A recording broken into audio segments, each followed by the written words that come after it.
चीमा साहब, G7 पे मैं बात करना चाहूंगा। पहले तो करेक्शन करना चाहूंगा कि पाकिस्तान किस ब्लॉक में है। पाकिस्तान उसी ब्लॉक में जहां था, और उस ब्लॉक का नाम है डॉलर ब्लॉक।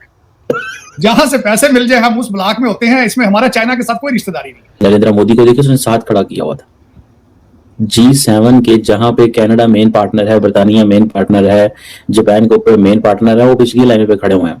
और मैक्रोन ने मोदी को साथ खड़ा किया हुआ अपने। हकीकत अपने आप को इस काबिल करें कि G7 आपको इनविटेशन भेजे।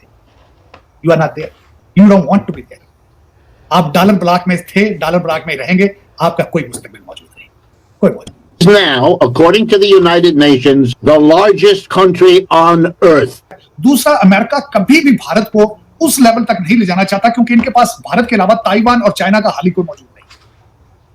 They don't have, they cannot abandon India regardless. Bharat जितना भी इनका बाजू मरोड़ ले, भारत को ये नहीं छोड़ सकते। थोड़ी बहुत नाराजगी की इन्होंने पिछले दिनों में। मैक्रोन ने मोदी को साथ खड़ा किया हुआ है अपने। इस बात को भी थोड़ा सा स्टडी करने की जरूरत है कि ये क्यों साथ खड़ा किया। India's growth is more than 2 times higher than the average global growth. दूसरा, खासकर मैंने आपको बताया था कि वेस्टर्न सिविलाइजेशन के अंदर इनको ये चुभती है भारत की जो इतनी सडन तरक्की कर रहा है तेजी के साथ।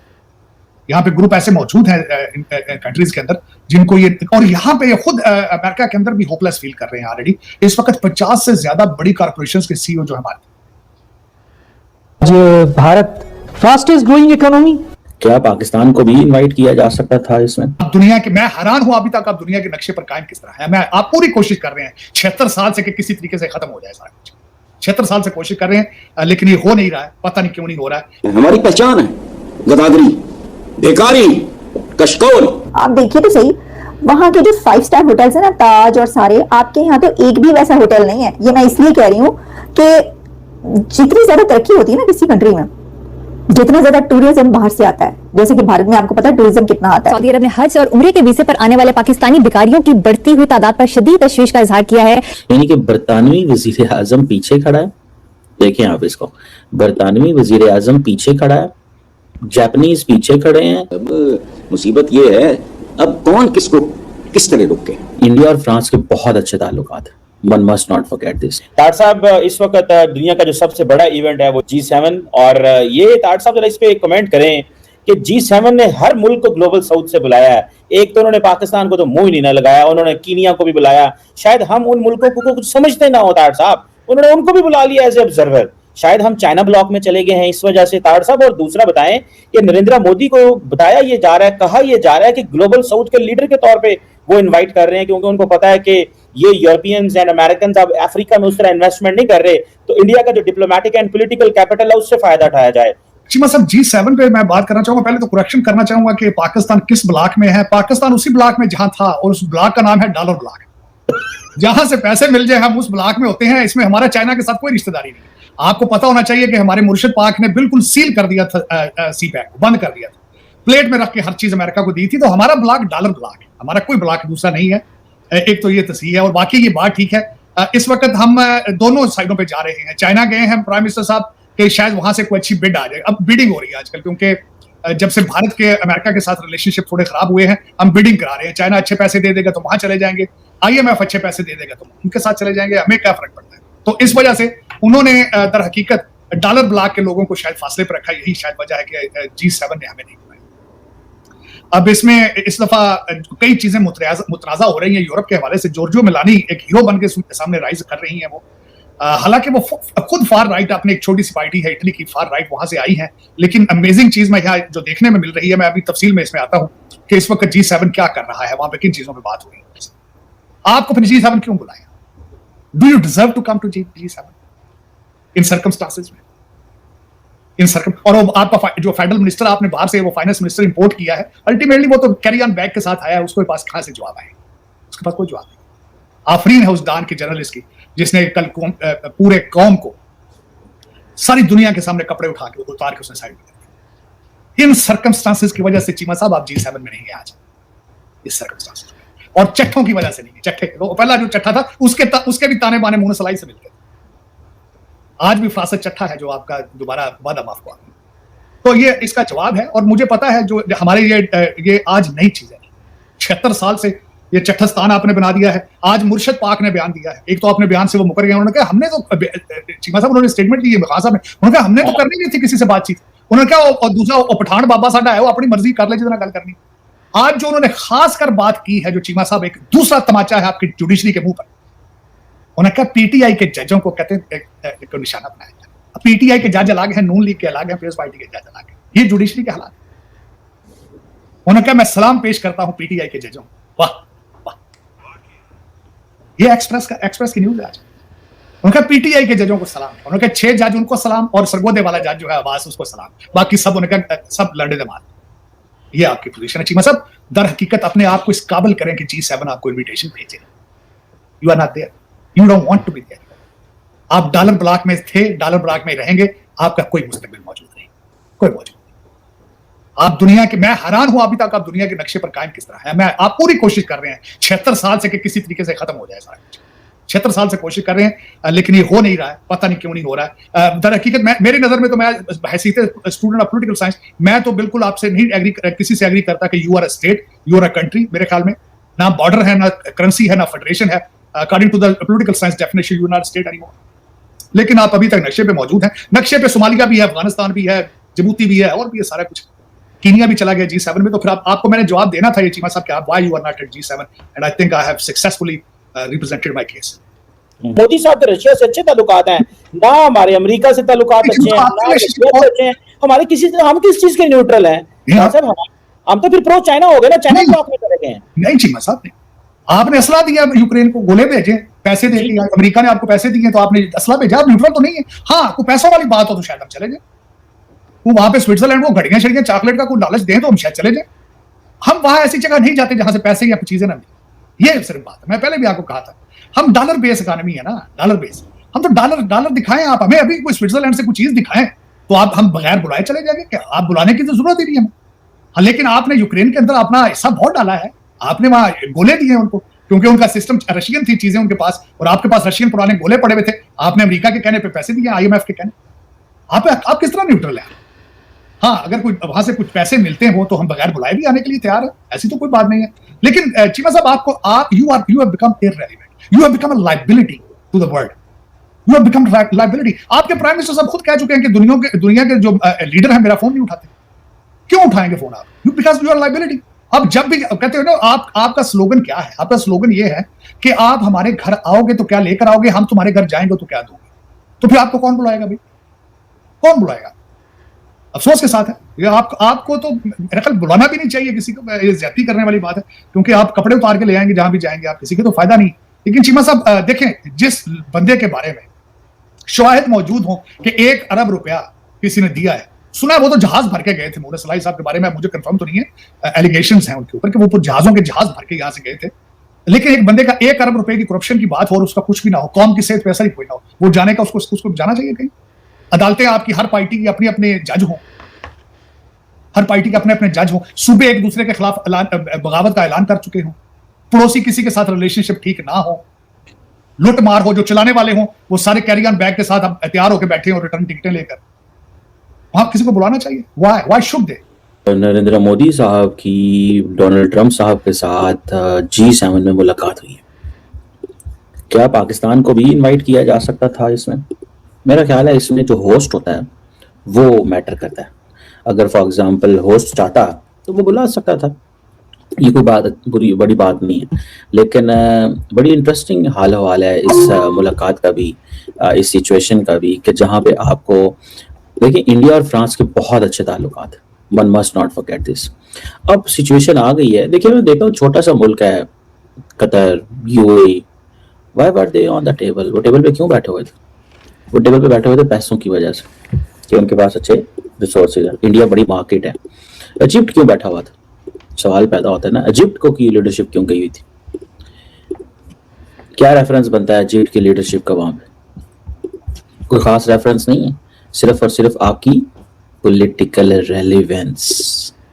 आपकी जो पॉलिटिकल रेलेवेंस होती है ना, वो मैटर करती है। मेरा ख्याल है जो मेरा सेंट्रल पॉइंट है ना आज का, वो ये है कि पाकिस्तान को अपने ताल्लुकात EU लीडर्स के साथ बहुत अच्छे करने हो। हमारा जो सारा टाइम फोकस नॉर्थ अमेरिका में होता है, उससे हमें थोड़ा सा बाकियों को भी साथ लेके चलने की कोशिश करनी चाहिए। एज ए इंडिया को क्यों बुलाया जाता है? जस्ट एक मेरे जहन में सवाल है, इंडिया को क्यों बुलाया जाता है वहां पे? इंडिया को इसलिए बुलाया जाता है बिकॉज कि वो इमर्जिंग मार्केट है। लोग चाइनीज इसको नहीं मानते G7 को, वो कहते हैं ये क्या G7, हम इसको नहीं मानते। क्यों नहीं मानते G7 को? कहते हैं फ्रॉड है, ये क्या है?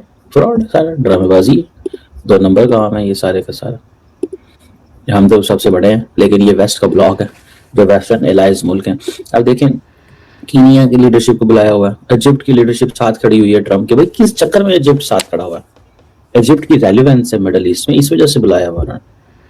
चलो जापान ठीक है, इंपॉर्टेंट है, बड़ी इकोनॉमी है। ये पाइए कि मुझे समझ नहीं लगी कि जिसने हैट पहना हुआ था ये अब चलो कनाडा बड़ी इकोनॉमी है, जर्मनी बड़ी इकोनॉमी है। नरेंद्र मोदी को देखिए उसने साथ खड़ा किया हुआ था G7 के, जहां पे कनाडा मेन पार्टनर है, बर्तानिया मेन पार्टनर है, जापान के ऊपर मेन पार्टनर है, वो पिछली लाइन पे खड़े हुए हैं।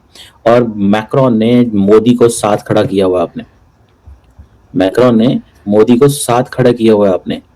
इस बात को भी थोड़ा सा स्टडी करने की जरूरत है कि ये क्यों साथ खड़ा किया। और वो ट्रंप के साथ जो है वो, यानी कि बरतानवी वजीर आजम पीछे खड़ा है। देखें आप इसको, बरतानवी वजीर आजम पीछे खड़ा है, जापानीज पीछे खड़े हैं, और एक ऐसा मुल्क जो अमेरिका और सऊदी अरब की एड के ऊपर सर्वाइव करता है, इजिप्ट, वो साथ खड़ा हुआ है। दिस इज अ फैक्ट, ये फैक्ट है, इसमें कोई वो बात नहीं है कि ये सिचुएशन ही ऐसी है। ठीक है, मैक्रोन को पता है मैं बड़ी यूरोपियन पावर हूं, कॉन्फिडेंट है। नरेंद्र मोदी की सिर्फ और सिर्फ, ठीक है जी, एक ही पोजीशन है, और वो पोजीशन क्या है? वो पोजीशन ये है कि पायनसी मैंने किस तरह इस यूरोप के अंदर या अमेरिका के अंदर या ये सेटअप के अंदर मैंने स्पेस कैसे बनानी, सेटअप के अंदर स्पेस कैसे बनानी। Why would they? लेकिन चले चीमा साहब, आपने कहते हैं अपनी किस्मत की लकीरें आपने खुद ही बना ली हैं। जिस तरह 76 साल से हो रहा था उसी तरह चल रहा है, लेकिन हालात अब इस मेरा ख्याल है बहुत पस्ती के। IMF आखिरी सांसों तक वो कहते हैं ना, वो आपको इतने पैसे दे देते हैं कि आप ना जिंदा रहे ना मरे। आप देख लें, आपका बजट जो देख लें आप। मैं बजट के हवाले से एक बात करना चाहूंगा, बल्कि पता चला, मैं उस पर एहतजाज रिकॉर्ड कराना चाहूंगा। चीमा साहब, सुना है जो टैक्स नॉन पेयर है उनके थाईलैंड जाने पर पाबंदी लगा दी गई, थाईलैंड नहीं जा सके। साहब आजकल पाकिस्तान में बड़ी मीम्स बन रही हैं, तो नॉन फाइलर को चपेट 10 चपेटे सुबह मारे, 10 चपेटे शाम को मारे। जो मर्जी एक कतबे के ऊपर लिखा हुआ था मरहूम नॉन फाइलर था, मतलब आप तो फाइलर नॉन फाइलर की यहाँ पे वो मीम्स बन रही है। मैं आपको क्या बताऊं, मैं एहतजाज रिकॉर्ड करूंगा कि जो मर्जी कर लें, थाईलैंड ना जाने से बंद करें। थाईलैंड हमारे पाकिस्तानी बहुत जाते हैं शौक से, बड़ी घूमने फिरने की जगह है। मेरा एहतजाज रिकॉर्ड प्लीज कर लें ऑनलाइन कि थाईलैंड की इजाजत दे दें। सऊदी अरब जाए उम्रे बंद कर दें, थाईलैंड ना बंद करें। मैं आज के ना दौरा हो गया है कि थाईलैंड तब क्या है ऐसा आप समझते हैं कि जो वो इंडिया को देना चाहते हैं? कोई कह रहा है क्रिटिकल टेक्नोलॉजीज की बात हो रही है, कोई ये कह रहा है कि इंडिया से फेवर्स लेना चाहते हैं, कोई ये कह रहा है कि जो India middle east economic corridor है उसको लेके चलना चाहते हैं। अभी तो नरेंद्र मोदी जो है वो उन्होंने हल्फ उठाया तो अमेरिकन भाग पड़े हैं। इसको कैसे देखते हैं खासतौर पर ये जो थर्ड टर्म के हवाले से? मतलब थर्ड टर्म के हवाले से खासकर, बल्कि एक मैं बात इसमें G7 समिट का एक और मेजर जो कंपोनेंट था वो CPEC के मुकाबले में जो इनका अपना पहले अमेरिकन और दूसरे एलाइज का जो उसका काउंटर इन्होंने किया था, उसको बाकी आप बिल्कुल सही फरमा रहे हैं कि उसको भी अगली फेज पे लेके जाना चाहते हैं। They want to counter the CPEC। तो एक तो उस एजेंडे में करें तो भारत सबसे पहले आ जाता है। दूसरा, अमेरिका कभी भी भारत को उस लेवल तक नहीं ले जाना चाहता, क्योंकि इनके पास भारत के अलावा ताइवान और चाइना का हाल ही कोई मौजूद नहीं। They cannot abandon India regardless। Bharat जितना भी इनका बाजू मरोड़ ले, भारत को ये नहीं छोड़ सकते। थोड़ी बहुत नाराजगी की इन्होंने पिछले दिनों में। दूसरा, खासकर मैंने आपको बताया था कि वेस्टर्न सिविलाइजेशन के अंदर इनको ये चुभती है भारत की जो इतनी सडन तरक्की कर रहा है तेजी के साथ। यहाँ पे ग्रुप ऐसे मौजूद हैं कंट्रीज के अंदर जिनको ये, और यहाँ पे ये खुद अमेरिका के अंदर भी होपलेस फील कर रहे हैं ऑलरेडी। इस वक्त 50 से ज्यादा बड़ी कॉर्पोरेशंस के CEO जो हमारे। So this is they are ultimately, Cheema sahab आप खुद सोचें क्या सोचते होंगे। तो वो उसके फिर कभी इनका दिल करता है कि हम गुस्सा करें वो, लेकिन इनके पास ताइवान और चाइना को काउंटर करने के लिए they don't have any choice, कोई चॉइस नहीं। अफसोस के साथ ही मैं कहूंगा, इनके पास कोई चॉइस होता तो ये कभी इतना ना करते या फिर ये इतना बर्दाश्त ना करते, लेकिन इनके पास कोई चॉइस नहीं। और इन्होंने भारत के साथ करना ही करना, चाहे जितना मर्जी भारत जो मर्जी। देखिए सबसे बड़ी बात है किस तरह बर्दाश्त किया इन्होंने जो भारत ने रशिया से खुल के तेल लिया, जो जिस तरीके से यहाँ जयशंकर साहब ने फौरन दौरा किया जब इन्होंने यहाँ पे खालिस्तानियों का काम किया था, वो मास्को गए थे, लेकिन चुप कर जाते हैं। उसकी वजह यह है कि इनके पास चॉइस नहीं, they don't have any choice. तो वो भारत के साथ रिलेशनशिप बेहतर होंगे, बल्कि आगे रिपब्लिकन आएंगे तो हालात मजीद बेहतर हो जाएंगे। अब भारत इस वक्त जो है, जिस तरह आपने खुद फरमाया है कि ग्लोबल साउथ का एक प्रूवन बात है कि लीडर है, बल्कि मैं तो समझ रहा हूं कि जिस तरीके से उनकी ग्रोथ हो रही है और चाइना की इकॉनमी स्लगिश है, भारत का जो एक कंसिस्टेंट उनकी इकॉनमी जो है उसका ग्राफ अगर देखा जाए तो Bharat has risen from the global south to the top. मेरे ख्याल में जिस तरह सिक्योरिटी काउंसिल में उनकी सीट की परमानेंट बात की जाती है, they have become an international player, इसमें कोई शक ही नहीं है। चीमा साहब, मैं कल बल्कि आप बात कर रहा था यूक्रेन के हवाले से, जब मैंने थोड़ी रिसर्च की कल अगले दिन, 1 लाख भारतीय जा रहा है ताइवान में जाकर, 120 ताइवानीज कंपनियां जो है वर्किंग इन इंडिया रही, और सेमी कंडक्टर जितना ताइवान उस मोनोपोली थी ऑलमोस्ट उनकी, वो सारा बिजनेस सारा का सारा इंडिया आ रहा है। और आपका क्या ख्याल है, यूरोप या वेस्टर्न सिविलाइजेशन को ये चीजें छूटती नहीं। और ये उनकी देखें, 2 चीजें होती है चीमा साहब, तरक्की के लिए बहुत जरूरी एलिमेंट जो है, बहुत जरूरी एलिमेंट है वो आपके कंट्री के अंदर लॉ एंड ऑर्डर और हालात पीसफुल। जहां झगड़े होंगे, दहशतगर्दी होगी, वहां से पैसा भाग जाएगा, कारोबार भाग जाएगा। ये फंडामेंटल। मैंने अगले दिन आपके साथ जब बैठ के बात की थी, नायब बखले जो अल सल्वाडोर के हैं, उनसे इंटरव्यू जब किया था टक्कर कार्सन ने, तो उन्होंने कहा था मेरी पहली टर्म में मैं सिर्फ पीस रिस्टोर कर रहा था, लॉ एंड ऑर्डर। दूसरी टर्म पे इकोनॉमी में बात कर, आपको भी पता है, सब पता है, आपके जितने आपके सेक्रेटरीज हैं, जितने आपकी एस्टेब्लिशमेंट हैं, जितने जर्नल हैं, सबके पास मास्टर डिग्रियां वेस्टर्न कंट्रीज की, सब पता है, लेकिन आप तरक्की करना नहीं चाहते। देखिए, आप जब आप बैसीते खुद आप एज ए पाकिस्तानी तरक्की की ख्वाहिश ना रखते हो, तो आपको लोग पकड़ के तरक्की कराएंगे, आप किस तरह कराएंगे? आप इस वक्त सर्वे करें, आपके बच्चे जो है, खैर इंग्लिश तो जानते नहीं है, कभी गूगल का विश के इस्तेमाल करें तो देखें इंडिया के कितने प्राइम मिनिस्टर और सदर और सुप्रीम कोर्ट के जजेस जनरल जो है ओवरसीज शिफ्ट होके। आपका रवाज है, कोई भी बंदा रिटायर होकर पाकिस्तान में नहीं जाता, तरक्की किस तरह करेंगे? पाकिस्तान बच्चा पैदा होता है, पहले दिन वो लंदन के ख्वाब देखता है, टोरंटो के, अमेरिका के ख्वाब देखता है। पाकिस्तान में तो पाकिस्तानी है ही कोई नहीं। मैंने आपको बताया था, जो टांगों से माजूर है और अकल से माजूर है, अंधे हैं अकल के, वो सिर्फ बैठे हैं, बाकी सारे तो भाग जाते हैं वहां से। बाकी नोबडी इज देयर एनीमोर इन पाकिस्तान। आपकी रूलिंग एलीट नहीं मारना पसंद करती। आपकी रूलिंग एलीट सारी जो आपको गवर्न कर रही है इस वक्त, सारे के सारे they are based in London और टोरंटो। हाँ, एक बात मुझे बल्कि अगले दिन बड़ी याद आई। चीमा साहब, किसी ने कहा है कि अगर कोई डॉक्टर बनना चाहे वो डॉक्टर बन सकता है, कोई वकील बनना चाहे वकील बन सकता है। हाँ, अगर कोई बेवकूफ बनना चाहता है तो वो बेवकूफ बन जाता है। आपके 25 करोड़ लोगों की यही ख्वाहिश है, मुर्शिद है, जिहाद है, काले बकरे हैं, मिर्चे हैं, शुफ है, बनो पे, मुबारक हो आपको, बन चुके हैं। बेवकूफ बनना चाहते हैं, आप बन चुके हैं। This is what it is. आप देखिए तो सही, वहां के जो 5 स्टार होटल्स है ना, ताज और सारे, आपके यहाँ तो एक भी वैसा होटल नहीं है। ये मैं इसलिए कह रही हूँ कि जितनी ज्यादा तरक्की होती है ना किसी कंट्री में, जितना ज्यादा टूरिज्म बाहर से आता है, जैसे कि भारत में आपको पता है टूरिज्म कितना आता है, तो उस कंट्री में जो वहां की महिलाएं हैं उनको खुद आजादी मिलती है जैसे जैसे वो तरक्की करते जाते हैं। जिस कंट्री में टूरिज्म होता है ना, वहां पे ये नहीं होता कि लोग बैठ के देख रहे हैं, किसी को स्टेयर कर रहे हैं, उनकी नजर है मर्दों की कि लड़की ने क्या कपड़े पहने, क्योंकि उनको आदत होती है टूरिज्म की। वो ऐसा नहीं सोचते, वो कहते हैं जी अच्छा बहरहाल। इससे और बहुत सारे जो एंगल्स हैं, इसकी सिर्फ यही टूरिज्म नहीं है, और भी बहुत सारी वजूहात हैं जिसकी बिना पर जो इंडिया की लड़की है वो हमेशा से बहुत आजाद, बहुत एजुकेटेड और बहुत आसानी के साथ ऐसी चीजों में हिस्सा लेने वाली है। अच्छा, इसका एक और बड़ा फैक्टर ये है, पाकिस्तान की जो क्रिकेट टीम या हॉकी टीम कुछ ऐसा पहले, कुछ साल पहले, मुझे ये एग्जैक्टली कंफर्म नहीं हो रहा, मतलब मैंने इसके ऊपर प्रोग्राम भी किया लेकिन मुझे याद नहीं आ रहा कि वो क्रिकेट टीम थी या हॉकी टीम थी। बहुत बड़े स्कैंडल्स निकले थे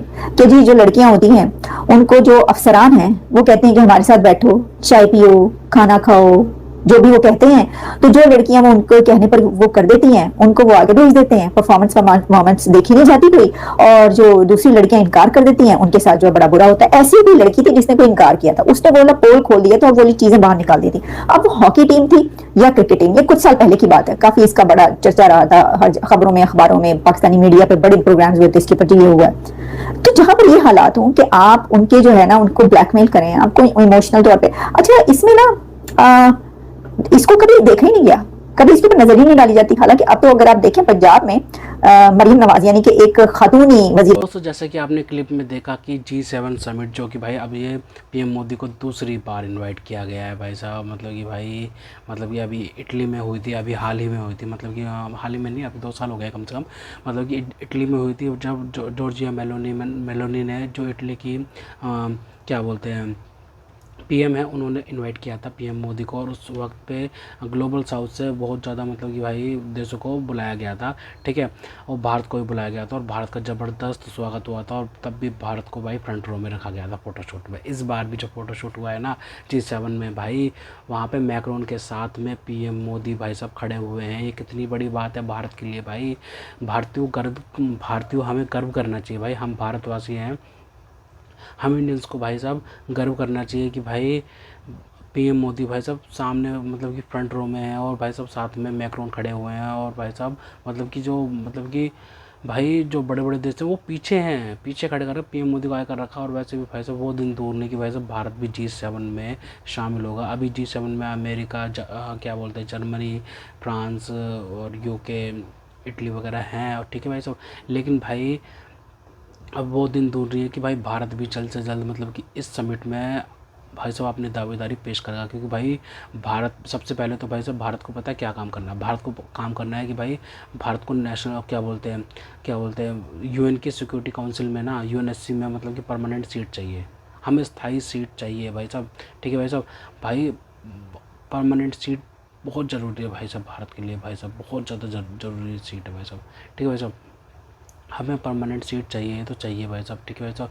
भाई क्योंकि भाई हमें भाई हम जो भी कुछ चीज़ करेंगे ना मतलब कि स्ट्रैटेजिकली कुछ भी मतलब करते हैं तो भाई तो वो तो ठीक है, लेकिन भाई साहब अपने डिफेंस इक्विपमेंट्स पूरे करने के लिए भाई साहब, ठीक है भाई साहब, किसी भी क्या बोलते हैं अगर भारत को रिटेलिएट भी करना है किसी देश पे जैसे लाइक पाकिस्तान, तो भाई साहब उस टाइम पे हमें नेशनल क्या बोलते हैं सिक्योरिटी काउंसिल में भाई साहब मजबूत दावेदारी चाहिए, वहाँ पे हमारे एम्बेसडर बैठे हों वहाँ पे, ठीक है भाई साहब, और वहाँ पे अगर स्थायी सीट होएगी भारत के पास में तो भाई भारत मतलब कि मजबूत दावेदारी पेश करेगा अपनी तरफ से। क्योंकि भाई साहब हमने इस बार देखा था कि भाई साहब पाकिस्तान के साथ में कितने देश मतलब कि साथ में खड़े हो गए थे, जो बात एकदम फैक्ट है।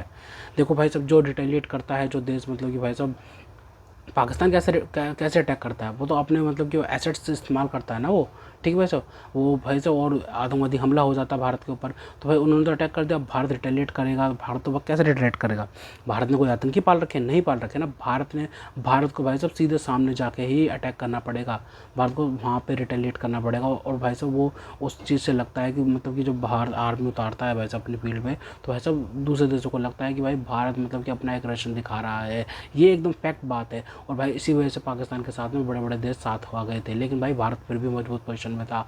भारत के साथ रशिया था, भारत के साथ जापान था, भारत के साथ में ऑस्ट्रेलिया था, भारत के साथ में क्या बोलते हैं साउथ कोरिया था, भारत के साथ में इटली था, भारत के साथ में पूरा का पूरा साउथ ग्लोबल साउथ था। पाकिस्तान के साथ में कौन था, अमेरिका, ठीक है, टर्की हो गया, चाइना हो गया, ठीक है, ये देश पाकिस्तान के साथ में थे। और ये क्या ही कर लेंगे भाई साहब, मतलब कि भाई जो हाँ जो अमेरिका का समझते दबदबा है भाई साहब, अमेरिका तो भाई साहब सिर्फ बोल सकता है, अमेरिका तो भाई साहब बस भारत के भाई साहब जहाज ही गिरा रहा था ना, अमेरिका तो भाई साहब बस जहाज गिराना आता। और भाई साहब बल्कि उनके खुद के जहाज कितने गिर रहे हैं, अभी कल ही का बात था मतलब कि B-20 कुछ ऐसे कुछ उनका विमान का नाम है जो मतलब कि 1947 से है, और वो भाई साहब वो गिर गया, मतलब कि भाई वो क्रैश हो गया, उसमें मतलब कि लोगों की जान चलेगी, वो नहीं जानी चाहिए थी भाई साहब, उस पर मतलब कि सबको दुख जताना चाहिए कि भाई वो जान नहीं जानी चाहिए। लेकिन भाई हम बात करें क्या बोलते हैं अमेरिका के जहाज़ों की, मतलब कि जो एयरक्राफ्ट हैं भाई साहब वो खुद इतने जंग लग गए हैं, मगर लेकिन ट्रंप को दूसरे के जहाज़ों का मजाक उड़ाना है। मतलब कि ये भाई अमेरिका की एक क्रेडिबिलिटी है, अमेरिका के प्रेसिडेंट की एक क्रेडिबिलिटी होती है, जो कि भाई साहब वो ट्रंप ने ना मतलब कि वो क्रेडिबिलिटी मतलब कि क्रेडिबिलिटी का चूरन बना के वो खा गया है नाश्ते में। क्योंकि भाई साहब कोई क्रेडिबिलिटी नहीं रही भाई अमेरिका की, ठीक है भाई साहब। हम खैर वो बात अलग टॉपिक में पहुंच जाएंगे, लेकिन भाई टॉपिक ये है कि भाई भारत ग्लोबल साउथ में सबसे आगे बढ़कर अपनी दावेदारी पेश कर रहा है, वहाँ पे बहुत ज़्यादा इन्वेस्टमेंट्स कर रखी हैं भारत ने। लेकिन भाई अब जो भारत को इन्वाइट किया गया था वो फ्रांस के राष्ट्रपति हैं इमैनुअल मैक्रोन द्वारा भारत को इन्वाइट किया गया था, और उधर फ्रंट रो में भाई भारत को शामिल किया गया है। ये कितनी बड़ी बात है भारत के लिए, ठीक है भाई साहब।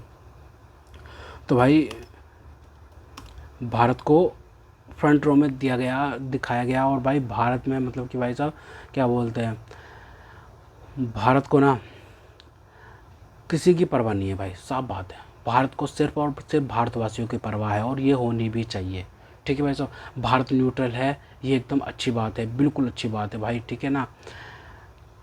भारत को न्यूट्रल ही होना चाहिए। और भाई फ्रांस के साथ में तो रिश्ते तो भाई बहुत ज़्यादा पुराने हैं, और फ्रांस ने भाई साहब इनवाइट करके ना भाई दिल जीत लिया भाई भारतीयों का। देखिए मैं आर्टिकल पढ़ के बताता हूँ आपको। G7 समिट 2026 लाइव अपडेट्स, ठीक है, ये लाइव अपडेट दे रहे हैं। PM Modi Trump to hold bilateral to discuss trade, AI, global security. मतलब पीएम मोदी वहाँ पे रुककर मतलब कि जो क्या बोलते हैं फ्रांस हो गया, यूके हो गया, इटली हो गया, उनके साथ में बैठ के बायलैटरल ट्रेड डील्स करी जा रही है, डिस्कस करा जा रहा है ट्रेड पर, एआई पर, ग्लोबल समिट, ग्लोबल सिक्योरिटी पर, ठीक है। G7 समिट, ठीक है, okay. Prime minister Narendra Modi is scheduled to hold a bilateral meeting with US president Donald Trump today. आज यानी कि प्रधानमंत्री ने मतलब कि भाई साहब बायलैटरल मीटिंग के लिए मतलब शेड्यूल हो गए हैं, मतलब कि डोनाल्ड ट्रंप के साथ में बातचीत होगी आज, ठीक है। तो भाई बड़ी बात है ये भी, मतलब कि भाई साहब ग्लोबल पॉलिटिक्स के लिए, ग्लोबल मतलब कि जियो पॉलिटिक्स के लिए। Ahead of working lunch with G7 leaders, outreach partners and leading technology executives, both leaders will hold discussions on economic growth, supply chains, artificial intelligence, AI investments, partnership and a range of global security challenges. मतलब कि भाई साहब मतलब कि Donald Trump से बातचीत होने के बाद में भाई साहब लंच होगा, ठीक है भाई साहब। लंच होने के बाद में भाई साहब ग्लोबल G7 लीडर से बातचीत होगी टेक्नोलॉजी और टेक्नोलॉजी एग्जीक्यूटिव के साथ में, ठीक है। बहुत लीडर्स मतलब कि भाई साहब जो दोनों देशों के लीडर्स होंगे, डिस्कशन होगी economic growth, supply chains, artificial intelligence और इन्वेस्टमेंट्स में, ठीक है भाई साहब, पार्टनरशिप में, ठीक है भाई साहब, ग्लोबल सिक्योरिटी के चैलेंजेस पर, ठीक है। जो भी मतलब कि अभी ऑयल क्राइसिस आ रहे हैं ना, मतलब कि वो बहुत ज़्यादा पीक पर आ रहे हैं। Earlier on Thursday prime minister Narendra Modi and president Trump met and exchange greeting on the sidelines of our G7 summit outreach session in France even. Both leaders shook hands and held a brief conversation ahead of the G7 working session on forging new partnerships and rebuilding internationally solidarity, which is being attended by the G7 countries partner nations, the World Bank and the African Development Bank, ठीक है।